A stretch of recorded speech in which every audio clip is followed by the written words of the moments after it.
Hello friends, आज आपण बघणार आहोत कॅपिटल रेव्हेन्यू आणि डिफर्ड रेव्हेन्यू या कन्सेप्ट. याच्यामध्ये एक्सपेंडिचर म्हणजे काय, रिसीट म्हणजे काय. एक्सपेंडिचरमध्ये कॅपिटल एक्सपेंडिचर म्हणजे काय, रेव्हेन्यू एक्सपेंडिचर म्हणजे काय, डिफर्ड रेव्हेन्यू एक्सपेंडिचर म्हणजे काय, आणि रिसीटमध्ये कॅपिटल रिसीट्स म्हणजे काय आणि रेव्हेन्यू रिसीट्स म्हणजे काय याच्याबद्दलची माहिती आपण घेणार आहोत. मित्रांनो, सुरुवातीला आपण बघूयात एक्सपेंडिचर म्हणजे नक्की काय. ज्या वेळेला आपण एक्सपेंडिचर असं म्हणतो त्यावेळेला एक्सपेंडिचर मीन्स इन्करिंग अ लायबिलिटी और डिस्बर्समेंट ऑफ कॅश और transfer of property for the purpose of obtaining goods, services और असेट. कोणते तरी गुड्स असतील, सर्व्हिसेस असतील, असेट्स असतील, या घेण्यासाठी आपण जर पैसे दिले, काहीतरी प्रॉपर्टी आपण ट्रान्सफर केली किंवा लायबिलिटी निर्माण केली आउटस्टँडिंग एक्सपेन्ससारखी किंवा क्रेडिटर्स सारखी, तर त्याला आपण एक्सपेंडिचर असं म्हणत असतो.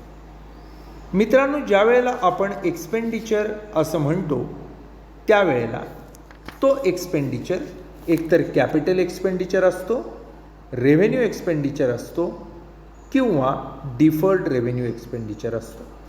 आता नक्की कॅपिटल एक्सपेंडिचर म्हणजे काय, तर capital expenditure is an expenditure intended to benefit future periods. भविष्याची तरतूद म्हणून जर आपण काही खर्च केला तर तो कॅपिटल एक्सपेंडिचर असतो. कॅपिटल एक्सपेंडिचर ज्या वेळेला आपण करतो तो काय स्वरूपाचा असतो, तर addition to fix asset. Fix asset वाढवण्यासाठी तो असू शकतो. त्याचप्रमाणे कॅपॅसिटी इन्क्रीज करणं, इफिशियन्सी इन्क्रीज करणं, एखाद्या असेटचा लाईफस्पॅन वाढवणं, ऑपरेशन्समध्ये इकॉनॉमी आणणं, याच्यासाठी कॅपिटल एक्सपेंडिचर केलेला असू शकतो. कॅपिटल एक्सपेंडिचर आहे हे ओळखायचे टेस्ट कोणत्या आहेत, तर जनरली जी अमाऊंट एक्सपेंडिचरची असते ती मोठी असते, लार्ज असते. दुसरं महत्त्वाचं म्हणजे बिझनेसची, प्रोडक्शनची, अर्निंगची कॅपॅसिटी वाढवण्यासाठी, इम्प्रूव्ह करण्यासाठी तो खर्च केलेला असतो. तिसरं म्हणजे एकाच वर्षात त्याचे बेनिफिट होत नाहीत, तर अनेक वर्ष त्याचे बेनिफिट मिळत राहतात. त्यानंतर महत्त्वाचं म्हणजे हा नॉन रिकरिंग असतो, रेग्युलरली करावा लागत नाही. एकदा मशिनरी आणली, 10-20 वर्ष ती काम करते, दरवर्षी दर महिन्याला मशिनरी आणावी लागत नाही. त्यानंतर हा जो एक्सपेंडिचर असतो तो 99% असेटचं ॲक्विजिशन झालेलं असतं, नवीन असेट आणलेली असते, कन्स्ट्रक्ट केलेली असते, त्याच्यावरचा असतो. आणि जोवर हा एक्सपेंडिचर 0 होत नाही तोवर तो बॅलन्स शीटच्या असेट साईडला दाखवला जातो.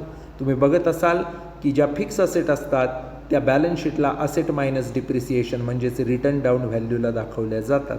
ते कारण तेच आहे. किंवा काही असेट असतात इनटँजिबल, जसं की गुडविल आहे, कॉपीराईट आहे, पेटंट आहे, ते राईट ऑफ करून दाखवले जातात. याचं कारणही हेच आहे.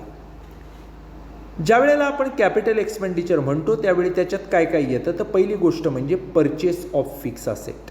फिक्स असेट परचेस केली असेल तर त्याची purchase price, import duties, taxes त्याच्यावर जर काय पेड केलेलं असतील तर ते, initial delivery charges, handling charges, installation cost, professional fees जर आर्किटेक्टला दिली असेल तर ती, लोन टेकन असेल तर त्याच्यावरचं इंटरेस्ट, ॲडमिनिस्ट्रेटिव्ह ओव्हरहेड त्या फिक्स असेट्सशी रिलेटेड असतील तर ते, या गोष्टी असतात. कन्स्ट्रक्शनच्या पिरियडमध्ये जर एखादी असेट कन्स्ट्रक्ट केली तर त्याच्यामध्ये प्रोजेक्ट रिपोर्टचा खर्च असेल, मार्केट सर्वे असेल, इंटरेस्ट चार्जेस असतील, एम्प्लॉई प्रोजेक्ट वर्कशी रिलेटेड असलेले असतील, कन्सल्टेशन फी असेल, ऑफिस एक्सपेन्सेस असतील, इन्शुरन्स प्रीमियम असेल, टेम्पररी काही कॉस्ट त्याच्यावरच्या असतील, वॉटर पॉवर कनेक्शनच्या टेम्पररी कॉस्ट तिथल्या असतील, प्रोजेक्टचं काही कमिशनिंग केलेलं असेल ते सगळे एक्सपेंडिचर असतात. त्याचप्रमाणे इतर काही गोष्टी ज्या असतील त्याच्याशी रिलेटेड तर त्या असू शकतात. अजून काय काय येतं कॅपिटल एक्सपेंडिचरमध्ये, तर कॅपिटल एक्सपेंडिचरमध्ये ॲडिशन झालं असेटला, एक्सटेन्शन केलं एखाद्या असेटचं तर ते येईल. शेअर, डिबेंचर किंवा इतर इम्युएबल प्रॉपर्टीमध्ये जे इन्व्हेस्टमेंट केली तर ती येईल. Goodwill, patent, copyrights, sole selling rights, licence, trademark, know how अशा काही जर आपण इनटँजिबल असेट घेतल्या तर त्याची कॉस्ट येईल. त्याचप्रमाणे वेस्टिंग असेट जसं की माइन्स आहेत, ऑइल वेल आहे, टी इस्टेट आहे जे वापरानंतर संपणार आहे, त्याच्या संबंधीचा जर काही आपण खर्च केला तर तो येईल. तर या सगळ्या गोष्टी कॅपिटल एक्सपेंडिचरशी रिलेटेड असतात. यानंतर आपण ज्याच्याबद्दल माहिती बघणार आहोत तो म्हणजे रेव्हेन्यू एक्सपेंडिचर. रेव्हेन्यू एक्सपेंडिचर म्हणजे काय? The expenditure charged against operations, म्हणजे जी दैनंदिन कामं आहेत, रुटीन ऑपरेटिंग ॲक्टिव्हिटीज आहेत, त्याला जे एक्सपेंडिचर चार्ज होतात त्याला रेव्हेन्यू एक्सपेंडिचर असं म्हटलं जातं. कोणते कोणते असतात? तर साधारणतः हे स्मॉल अमाऊंटमध्ये असतात. दुसरं महत्त्वाचं म्हणजे वर्किंग कंडिशनमध्ये बिझनेस ठेवायचा असेल, मेंटेन करायचे असतील दैनंदिन ॲक्टिव्हिटी तर जे खर्च केले जातात ते याच्यामध्ये येतात. या एक्सपेंडिचरचा बेनिफिट जो असतो तो अगदी शॉर्ट पिरियडमध्ये मिळणार असतो, एका अकाउंटिंग सायकलमध्ये, अकाउंटिंग इयरमध्ये मिळणारा असा बेनिफिट असतो. हे एक्सपेंडिचर ट्रेडिंग प्रॉफिट अँड लॉसला दाखवले जातात. जसं की तुम्हाला मी सांगितलं की कॅपिटल एक्सपेंडिचर हा बॅलन्स शीटच्या असेटला येतो. या उलट रेव्हेन्यू एक्सपेंडिचर हा ट्रेडिंग प्रॉफिट अँड लॉस अकाउंटच्या डेबिटला येतो. काय असतं याच्यामध्ये? प्रोडक्शन असेल, ॲडमिनिस्ट्रेशन असेल, सेलिंग डिस्ट्रीब्युशन असेल, फायनान्स असेल, या ॲक्टिव्हिटीजशी रिलेटेड हे खर्च असतात. इन्कम अर्न करण्याच्या दृष्टीनं हे एक्सपेंडिचर केले जातात. उदाहरणच तुम्हाला द्यायचं झालं तर शेअर परचेस करायला जर आपण लोन घेतलेला असेल तर त्या शेअरमधनं भरपूर डिव्हिडंड मिळवावा असं आपलं ठरलेलं असतं. मात्र हे लोन घेण्यासाठी त्या लोनवर जे इंटरेस्ट पेड करायला लागतं हा रेव्हेन्यू एक्सपेंडिचर असतो. टूल्स आणली तर त्याची कॉस्ट ही रेव्हेन्यू एक्सपेंडिचर असतं. त्याचप्रमाणे रिसर्च डेव्हलपमेंट कॉस्ट जी आपण राईट ऑफ करू, डिप्रिसिएशन जे राईट ऑफ करू, गुडविल राईट ऑफ केलं, हे सगळं रेव्हेन्यूमध्ये येईल. मित्रांनो, रेव्हेन्यू एक्सपेंडिचरची जर आपल्याला एक्झाम्पल्स बघायची म्हटली तर अगदी सोपी असतात. सॅलरीज असतील तर तो रेव्हेन्यू एक्सपेंडिचर आहे, वेजेस रेव्हेन्यू एक्सपेंडिचर आहे, प्रिंटिंग अँड स्टेशनरी तुम्ही घेतलात तर ते रेव्हेन्यू एक्सपेंडिचर आहे. त्याचप्रमाणे जर आपण विचार केला तर depreciation on asset, patents return of, हे सगळ्या गोष्टी कशामध्ये येतील? रेव्हेन्यू एक्सपेंडिचरमध्ये येतील. तर थोडक्यात ट्रेडिंग प्रॉफिट लॉसच्या डेबिटला जे जे आयटम येतात ते सगळे काय असतात? रेव्हेन्यू एक्सपेंडिचर असतात. एक्सपेंडिचरचे जे 3 प्रकार आहेत त्यातला पहिला आपण कॅपिटल एक्सपेंडिचर बघितला, दुसरा आपण रेव्हेन्यू एक्सपेंडिचर बघितला. याच्यानंतर ज्याचं नाव आपण बघणार आहोत तो म्हणजे deferred revenue expenditure. Deferred revenue expenditure म्हणजे काय असतं? तर जो रेव्हेन्यू एक्सपेंडिचर दिसतो रेव्हेन्यू एक्सपेंडिचर सारखा पण बेनिफिट कॅपिटल एक्सपेंडिचर सारखे मिळतात त्याला डिफर्ड रेव्हेन्यू एक्सपेंडिचर म्हणतात. याचाच अर्थ जो एक्सपेंडिचर तुलनेनं हेवी असतो म्हणजे खर्च जास्त झालेला असतो, बेनिफिट मात्र एका अकाउंटिंग सायकलपेक्षा जास्त अकाउंटिंग सायकलमध्ये मिळत असतात पण कॅपिटल असेट कुठलीही त्याच्यातनं निर्माण होत नाही. उदाहरणच तुम्हाला द्यायचं झालं तर हेवी ॲडव्हर्टाइजमेंट एक्सपेंडिचर. ॲडव्हर्टाइजमेंटवर भरपूर खर्च केला, लोकांनी ती जाहिरात पाहिली, त्याचा बेनिफिट काय चालू वर्षीच मिळेल असं नाही, तर पुढची 10 वर्ष, 20 वर्ष, 5 वर्ष त्याचा बेनिफिट आपल्याला मिळत राहील. आता ॲडव्हर्टाइजमेंट दिल्यामुळं काही कोणती asset, fix asset, machinery create झाली नाही, पण त्याचा बेनिफिट मात्र एकापेक्षा जास्त वर्ष आपल्याला मिळाला. त्यामुळं तो रेव्हेन्यू एक्सपेंडिचर नाही आहे तर तो कॅपिटल एक्सपेंडिचरही नाही आहे, मात्र तो दिसतोय कॅपिटल एक्सपेंडिचरसारखा, आहे रेव्हेन्यू एक्सपेंडिचरच्या नेचरच्या, पण दोघात कुठं बसत नाही, त्यामुळे त्याला काय म्हणतात? Deferred revenue expenditure. त्यामुळं जर आपण जास्त खर्च केलेला असेल, ज्याचा बेनिफिट एकापेक्षा जास्त अकाउंटिंग इयरला मिळणार असेल, मात्र कोणतीही असेट निर्माण होणार नसेल, तर त्याला डिफर्ड रेव्हेन्यू एक्सपेंडिचर असं म्हणायचं. So deferred revenue expenditure is that expenditure for which payment has been made or liability incurred but which is carried forward on presumption that it will be of benefit over subsequent period of time. असा जो असतो त्याला आपण deferred revenue expenditure असं म्हणतो. उदाहरण तुम्हाला मी एक दिलं, हेवी ॲडव्हर्टाइजमेंट एक्सपेंडिचर. समजा आपण न्यू प्रॉडक्ट लॉन्च करतोय, त्याचा हेवी ॲडव्हर्टाइजमेंट एक्सपेंडिचर केला, डिफर्ड रेव्हेन्यू एक्सपेंडिचर आहे. आपण जर कॅपिटल इश्यू करत असू, लोन इश्यू करत असू, त्याचा जर काही खर्च आला, डिफर्ड रेव्हेन्यू एक्सपेंडिचर आहे. फॉर्मेशन एक्सपेन्सेस, रजिस्ट्रेशन एक्सपेन्सेस कंपनीचे असतील, डिफर्ड रेव्हेन्यू एक्सपेंडिचर आहे. त्याचप्रमाणे जर आपण एम्प्लॉईजला युनिफॉर्म दिला, तो काही एकाच वर्षात बाद होणार नाही आणि ती असेट पण नाही, तो डिफर्ड रेव्हेन्यू एक्सपेंडिचर आहे. अनसक्सेसफुल ॲक्टिव्हिटीवर आपण हेवी एक्सपेंडिचर केला, डिफर्ड रेव्हेन्यू एक्सपेंडिचर आहे. त्याचप्रमाणे अनेक प्रकारचे एक्सपेंडिचर या डिफर्ड रेव्हेन्यू एक्सपेंडिचरमध्ये येत असतात. त्यामुळे जर एखादी फिक्स असेट क्रिएट झाली, काहीतरी असेट निर्माण झाली, मग टँजिबल असेल, इनटँजिबल असेल, इन्व्हेस्टमेंट असेल, तर तो कॅपिटल एक्सपेंडिचर. जर एका अकाउंटिंग सायकलसाठी असेल, ट्रेडिंग ॲक्टिव्हिटीशी रिलेटेड असेल, इन्कम जनरेशनशी रिलेटेड असेल, तर तो रेव्हेन्यू एक्सपेंडिचर. आणि जो एक्सपेंडिचर रेव्हेन्यूसारखा दिसतो पण त्याचा बेनिफिट एका अकाउंटिंग सायकलपेक्षा जास्त काळासाठी मिळतो, त्याच्यामधून कुठली असेट निर्माण होत नाही, तो डिफर्ड रेव्हेन्यू एक्सपेंडिचर. अशा पद्धतीनं 3 प्रकारचे एक्सपेंडिचर असू शकतात.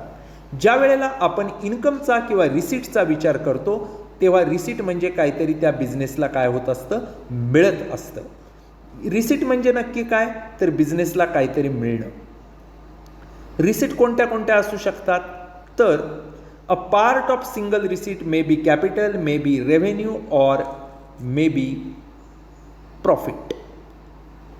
बऱ्याच वेळेला सेल ऑफ असेट जर आपण केला तर ती काय आहे, कॅपिटल रिसीट आहे.